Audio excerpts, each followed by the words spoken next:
Hello, and thank you for joining me on Life and Surround. Today we're discussing Haida, Raven by David Miles Huber, a 5.1 album recently released on FLAC, 96 kHz 24-bit lossless 5.1. It's available from his bandcamp, which I'll link. I'm also going to be linking a wiki on him, a wiki on the Native American storyteller Vi Hilbert, who makes a significant appearance on this album, and a link to the interview that he and I did together on Monday. He's a super nice guy, and if you're interested in musical production, composition, recording, mixing, Native American culture, the Puget Sound area, electronic music, and lots of other topics, he has a lot of interesting things to say. So it was a privilege to be able to talk to him, and quite enjoyable too. So I became familiar with David Miles Huber through his Blu-ray release, Gamma. And the ultra cool thing about this Blu-ray, a high fidelity pure audio, is that it not only features two different stereo mixes, a Berlin mix and a chill mix, which you can learn more about watching the interview, but it also features a dedicated 5.1 mix and an entirely differently flavored Oro 3D 9.1 mix. Many times when an album features an Oro or Atmos mix, or any kind of object-oriented 3D mix, the 5.1 is going to simply be a fold-down. But David Miles Huber has created a different mix using different elements through the use of Ableton Live and other tools to give you a different experience across all the four mixes on this Blu-ray. So I became enamored of it. It's a cool album, mixes aside. I also like the music and the concepts. Haida Raven is this very unique blending and juxtaposition of modern electronics and ancient native sounds and textures and motifs as well. And I don't know if it was an influence, but at times I heard similarities to early Depeche Mode. And at times you also get some very modern and current sounding electronic sounds and motifs as well. Sometimes the music is vibrant and driving, with either modern electronic percussion or tribal percussion, pounding tribal drums. Sometimes the music is meditative and relaxing. You have a span of instrumentation, the aforementioned electronic percussion, synthesizer stabs, synthesizer washes, some sort of low sliding fretless bass sample. It could be the bass sax that is cited in the liner notes. You have a male choir drone recorded by Morton at 2L.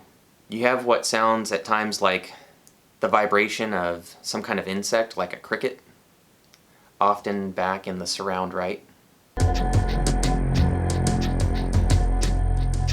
You have shakers and other forms of percussion. Every once in a while, songs are punctuated by a sparse piano figure. Several songs feature a down-pitched vocal, which I have a feeling is Vi Hilbert.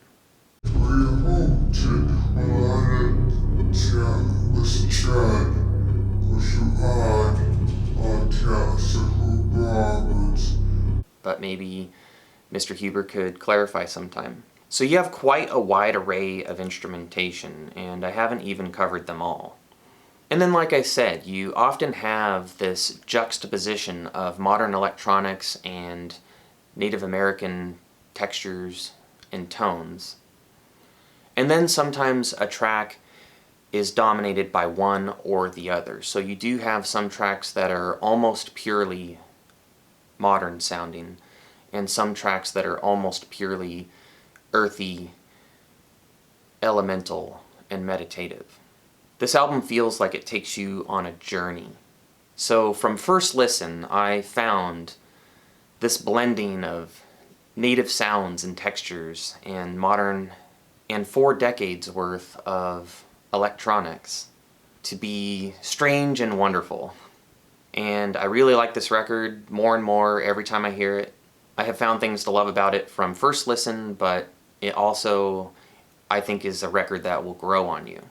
And so let's talk about something that has been touched on only briefly so far, Vi Hilbert. She happened to have been a personal friend of David's in her lifetime. She died back in 2008. She was a Native American storyteller. And one of the coolest things about this album, even above what sound like whale songs on track 6,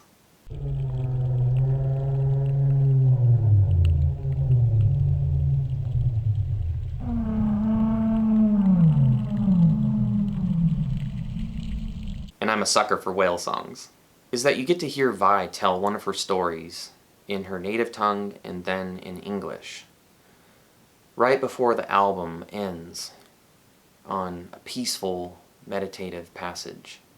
So this album has a lot to recommend itself. I absolutely encourage you to go check it out. It's available for $10 at David Miles Huber's Bandcamp. 85% of those proceeds go directly to the artist. You can have the album almost instantly. Where will it exist? Maybe somewhere on an external drive like this. And I take this and plug it into either my Oppo or my Sony, or it can even go straight into my AVR. You can listen to it on your computer via VLC or FooBar. With that one purchase, you get stereo and multi-channel, plus a PDF booklet of the album, including credits, pictures of the Puget Sound area, some tribal art, and you're supporting a current multi-channel producer and artist who has put out a new album this year in 2019 and is putting out a subsequent album next year, 2020, an album capable of putting you strongly in touch with some Native American themes, culture, sounds, tones, textures, and motifs, blent with and juxtaposed to 4 decades worth of electronics. Mr. Huber's been working on this record for almost 4 decades, we determined in our interview on Monday. Each song having its own flavor. There's such a variety here. I really feel like there's something that almost anybody can lock onto and enjoy. David Miles Huber mixes super discreetly. You have absolutely vital information in every channel of this recording. Using up to 80 stereo tracks on some songs, using delays and spreading sounds all around you. He's an artist who knows surround, he's an artist who cares about surround. And Haida Raven is well worth checking out.